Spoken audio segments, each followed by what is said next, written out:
Morning children, welcome to your computer class.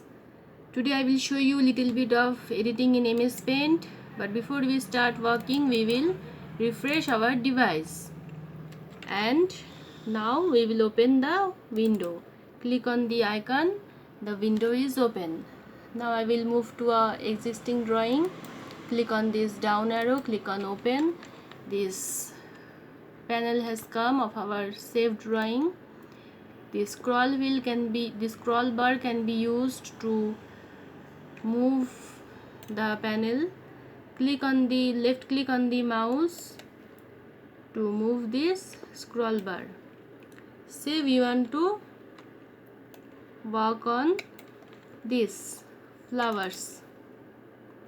Double click the mouse. I have got the saved picture. This flower I have drawn using the petals are drawn using pencil tool. The stem I have drawn using the straight line shapes tool, and the flower leaf, the leaf is drawn using the curved line. Pot also I have done using the straight line. Now what I will show you is, today I will show you the use of copy and cut. For doing anything we need to first select the portion that we want to edit, the portion in which we want to make changes. So there are two kind of selection, rectangular selection and freeform selection. Rectangular selection will select a rectangular portion of your drawing, and freeform selection is used to select any part of your drawing of any shape. I will show you both the things now. First I will show you rectangular selection. Click on rectangular selection, left click the mouse, I will drag. See, this flower got selected. I will release the mouse, it got selected. Now I will click on copy. Now one thing to tell, that why is this copy used? Copy may be that if you want to repeat the flower, I have drawn only one flower in the canvas. Suppose we want more than one flower on the canvas, so in that case we will copy and then click on paste. This flower is ready to be pasted. We can drag it anywhere we want and we can paste it on the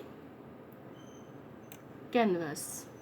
See over here, then I will click anywhere outside, the flower got set over here. Now again, if I want to remove the old flower, how I will do? I will show you that also using freeform selection.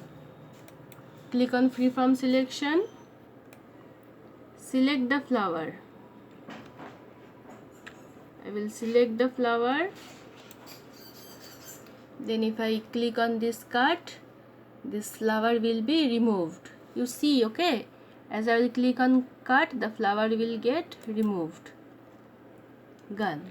Now we have the flower that we have pasted earlier. Now one more thing children that I missed to tell is about this color. It is not necessary that you have to select colors from here only. You can select color of your own choice. Clicking on this edit colors, we will get this. Over here there are some basic colors given. You can mix these colors. Say this is a shade of blue, you can change the type. Maybe it is greenish blue or yellowish green. Any kind of color you can select. The color that you want, you will click on that part. As the pointer is moving, you can see the color over here was also changing. Whichever color that comes in this box, you want to choose that color. Click the mouse, click the pointer over there. This color is selected. Click on OK. Now this color you will get over here. Suppose you want to draw something, say this circle I will show you. Drawn this circle, that color will be shown here. Click here. See, you have seen that nice purple color that we have selected. We got that color. I think by this the chapter will be over, and if you have any more queries regarding this chapter, you can always call me. Next day we'll start with the next chapter.